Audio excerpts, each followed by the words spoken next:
नमस्कार मित्रों, स्वागत है आपका हमारे YouTube चैनल ज्ञान बिंदु पर। इस वीडियो के माध्यम से हम प्रस्तुत कर रहे हैं कक्षा 10वीं का दूसरा अध्याय, काव्यखंड का दूसरा अध्याय, गोस्वामी तुलसीदास जी द्वारा रचित राम लक्ष्मण परशुराम संवाद का दूसरा भाग। जैसा कि पहले भाग में आप पढ़ चुके हैं, लक्ष्मण परशुराम जी का अपमान करते हैं, परशुराम जी से कठोर वचन बोलते हैं। तो उसके बाद परशुराम जी विश्वामित्र जी से क्या कहते हैं, चलिए देखते हैं इस भाग में। कौशिक सुनहु मंद येहु बालक, कुटिल कालवश निज कुल घालक। कौशिक, कौशिक यहाँ पर विश्वामित्र जी के लिए शब्द का प्रयोग किया गया है। वो कहते हैं कि हे कौशिक, हे विश्वामित्र जी, सुनहु मंद येहु बालक, यह जो बालक है, यह जो बार बार मेरी अपमानना कर रहा है, मुझसे बहस कर रहा है, यह बालक बहुत मंद बुद्धि है। कौशिक सुनहु मंद येहु बालक, कुटिल कालवश निज कुल घालक। कुटिल कालवश, क वर्ण की आवृत्ति से यहाँ पर अनुप्रास अलंकार है।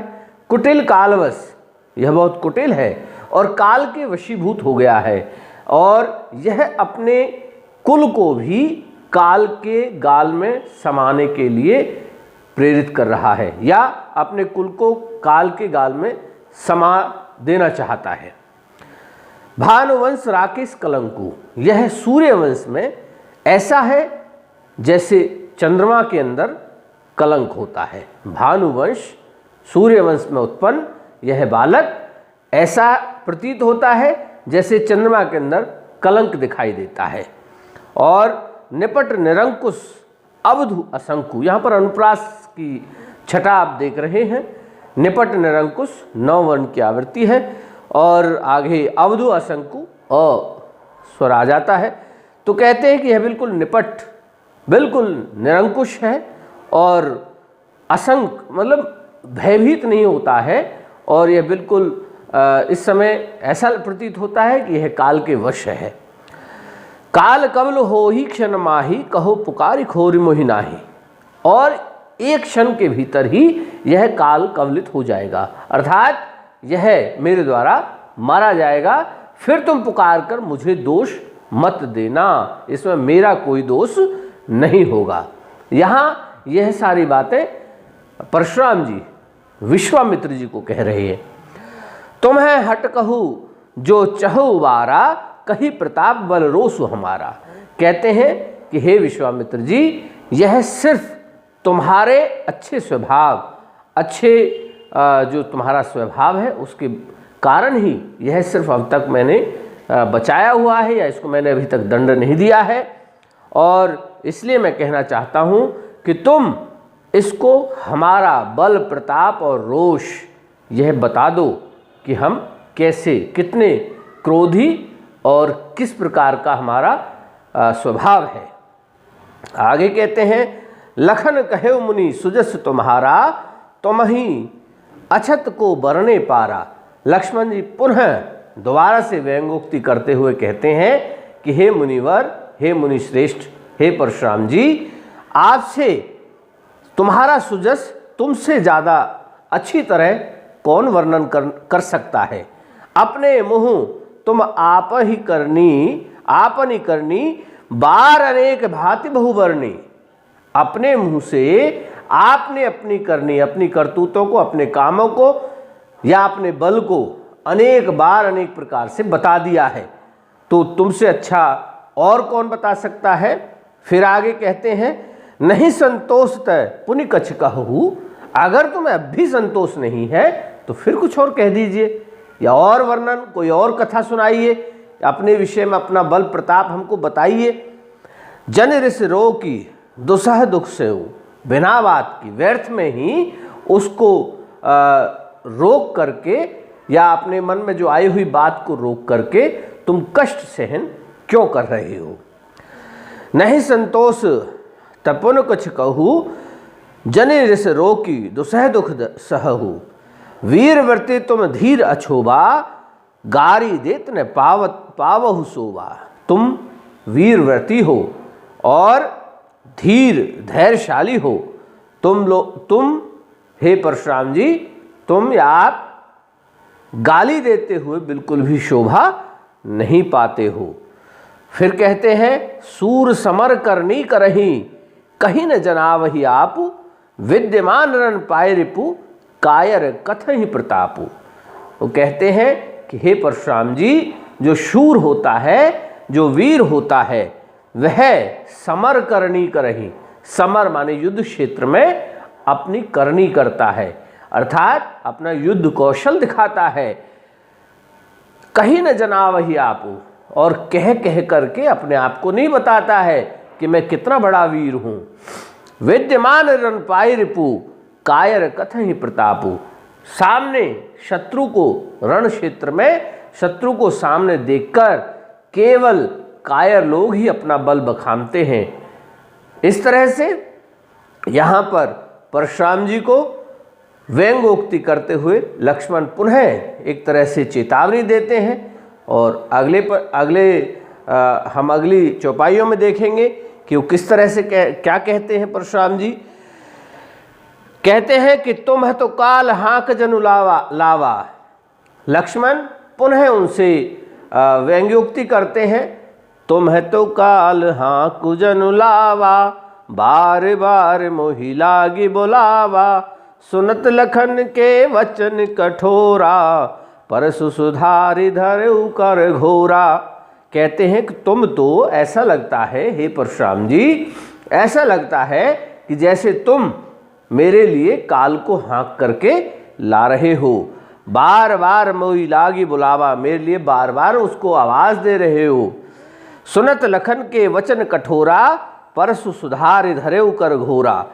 इस प्रकार लक्ष्मण के कठोर वचन सुन करके परशुराम जी ने अपना फरसा सुधार कर रख लिया।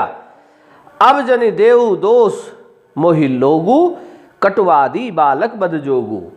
अब मुझे भले ही संसार दोष देता रहे, अब मैं इसको माफ करने वाला नहीं हूँ, अब मैं इसको क्षमा करने वाला नहीं हूँ। यह बालक कटुवादी है, कड़वा बोलने वाला बालक है और बद के योग्य है। बाल विलो की बहुत मैं बाँचा, अब यहू मरणिहार भासाचा। इसको बालक समझ करके मैंने अब तक बहुत बचाया है और अब यह निश्चित रूप से मरने योग्य हो गया है। कौशिक कहा क्षमी अपराधु, बाल दोष गुण गणहीन साधु। कौशिक यानी विश्वामित्र जी कहते हैं कि हे परशुराम जी, इसका अपराध क्षमा कर दीजिए। बाल दोष गुण गणहीन साधु, बच्चे के गुण और दोषों को, विशेष रूप से दोषों को सज्जन लोग नहीं देखते हैं। खर कुठार कौशिक कहा क्षमी अपराधु, बाल दोष गुण गणहि न साधु। खर कुठार में अकरन को ही, आगे अपराधी गुरुद्रोही। कहते हैं कि मेरे हाथ में कुठार है, फरसा है, और मैं व्यर्थ ही कई बार गुस्सा आ जाता है और गुस्सा हो जाता हूँ, या मेरा स्वभाव जो है वो क्रोधी है और मेरे आगे गुरुद्रोही है। उतर देत छोड़ो बिनु मारे, केवल कौशिक शील तुम्हारे।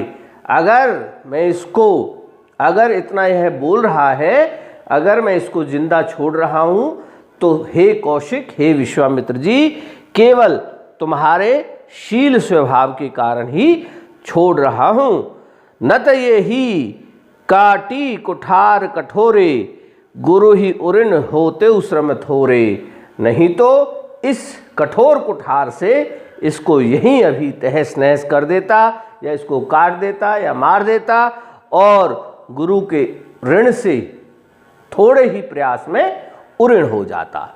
गाधी सुनु कह हृदय हसी, मुनि हरि हरि सूझ। अब इस दोहे में विश्वामित्र जी सोचते हैं कि गाधी सुनु हृदय हसी। विश्वामित्र जी अपने मन में हंसते हुए कहते हैं, मुनि ही हरि हरि सूझ। मुनि परशुराम जी को हरा ही हरा सूझ रहा है, हर तरफ हरा ही हरा सूझ रहा है। ऐसा कहते हैं कि सावन के अंधे को हरा ही हरा दिखता है, तो वही उक्ति एक तरह से यहाँ भी प्रयुक्त है कि विश्वामित्र जी सोचते हैं कि परशुराम जी को हरा ही हरा दिखाई दे रहा है। असमय खांड ने ऊख में अजहु न बूझ अबूझ। वो कहते हैं कि ये परशुराम जी यह नहीं जानते हैं कि ये जो ईख की बनी हुई खांड नहीं है, यह लोहे का बना हुआ खांडा है। यहाँ पर बहुत सुंदर यमक अलंकार का प्रयोग हुआ है। तो इस तरह से यह जो चौपाइयाँ हुई, और अगला जो इसका अगला भाग है वो भी देखते हैं। कहेउ लखन मुनिशील तुम्हारा, को नहीं जाने विदित संसारा। लक्ष्मण जी पुनः व्यंग्योक्ति करते हुए कहते हैं कि हे मुनिवर, तुम्हारा शील स्वभाव कौन नहीं जानता है, अर्थात सारा संसार तुम्हारा शील स्वभाव जानता है। मात पितहि उरिन भय नीके, गुरु ऋण रहा सोच बड़ जी के। आप माता और पिता के ऋण से तो उऋण हो गए हैं, और अब गुरु का ऋण बचा है तो उससे भी तुम उऋण होना चाहते हो। जो सो जनु हमरे ही माथे काढ़ा, दिन चली गए ब्याज बड़ बाढ़ा। तो कहते हैं कि उस ऋण का एक तरह से बहुत समय बीत गया है, और उसे तुम हमारे माथे पर या हमारे द्वारा ही उतरवाना चाहते हो, और उसका ब्याज भी बहुत बढ़ गया है। अब आनिए व्यवहारी बोली, अब आनिए व्यवहारी बोली, आप ऐसा करिए कि किसी अच्छे व्यवहार कुशल ऐसे व्यक्ति को बुला लीजिए जो इसका फैसला करा सके या तोल सके। तुरंत देई मैं थैली खोली, और तुरंत मैं जो है थैली खोल करके आपके उस ऋण को उतारने का प्रयास करूंगा। सुनि कटु वचन कुठार सुधारा। लक्ष्मण जी के इस प्रकार से कठोर वचन, कुटिल वचन सुन करके मुनि परशुराम जी ने अपना कुल्हाड़ा, अपनी कुठार, अपना फरसा सुधार लिया या पकड़ लिया, संभाल लिया। वो कहते हैं हाथ हाय हाय सब सभा पुकारा, और उनके इस प्रकार से करने पर सारी प्रजा हाय हाय पुकारने लगी कि अब यह अच्छा नहीं हुआ। लक्ष्मण जी इस तरह से परशुराम जी का अपमान कर रहे हैं, तो ये गलत है। इस तरह से वो सभी हाय हाय सारी प्रजा वहाँ पर पुकारने लगी। भृगुवर परसु देखा बहु मोही, विप्र विचारी बचो नृपद्रोही। हे भृगुवर, फिर लक्ष्मण कहते हैं हे भृगुवर, आप जो है मुझे बार बार इस फरसे को दिखा रहे हो। विप्र विचारी बचो नृपद्रोही, यहाँ ब वर्ण की आवृत्ति है तो अनुप्रास अलंकार हुआ। विप्र विचारी, आपको मैं केवल ब्राह्मण समझकर, हे नृपद्रोही, हे राजाओं के दोषी, केवल आपको मैं ब्राह्मण समझ करके या विप्र समझकर यहाँ पर बचा रहा हूँ या छोड़ रहा हूँ। मिले न कवहु सुभट रन गाढ़े, द्विज देवता घर ही के बाढ़े। मिले न कवहु सुभट रन गाढ़े, मुझे लगता है कि तुम्हें कभी युद्ध क्षेत्र में अच्छे योद्धा ही नहीं मिले हैं। द्विज देवता घर ही के बाढ़े, ब्राह्मण और देव सिर्फ घर में ही शोभा देते हैं, या घर में ही उनकी बात मानी जाती है, या घर में ही वो अच्छे लगते हैं। अनुचित कही सब लोग पुकारे, रघुपति सैननी लखन निवारे। जब लक्ष्मण इस तरह से उनका बार बार व्यंग्योक्ति कर रहे हैं, बार बार अपमानना कर रहे हैं, तो लक्ष्मण जी सारी प्रजा जो है अनुचित अनुचित कहने लगी, सारे लोग अनुचित अनुचित पुकारने लगे। तब भगवान श्री रामचंद्र जी ने सैनों से अर्थात नैनों के इशारे से उन्हें जो है रोका। लखन उतर आहुति सरिस, यहाँ सरिस सम उपमा अलंकार। तो कहते हैं कि लखन उतर आहुति सरिस, भृगुवर कोप कृशान, बढ़त देख जल सम वचन। यहाँ उपमा अलंकार, बढ़त देख जल सम वचन, बोले रघुकुलवान। तो कहते हैं बोले रघुकुल भानु। लखन उत्तर आहुति सरिस, लक्ष्मण जी के उत्तर आहुति के समान है। और भृगुवर कोप कृशान, और जो विप्र हैं, जो परशुराम जी हैं, उनका जो गुस्सा है वह अग्नि के समान है। बढ़त देख जल समवचन, उनके उस क्रोध को बढ़ते हुए देख करके जल के समान रघुकुल भानु सूर्यवंशी सूर्य वंश के रघुकुल के जो सूर्य हैं श्री रामचंद्र जी जो है उनसे एक तरह से जल के समान शीतल वचन बोलते हैं। तो इस तरह से यहाँ पर यह पाठ समाप्त होता है और इस पाठ का अभ्यास आपको समझ में आया होगा, ऐसी हम आशा करते हैं।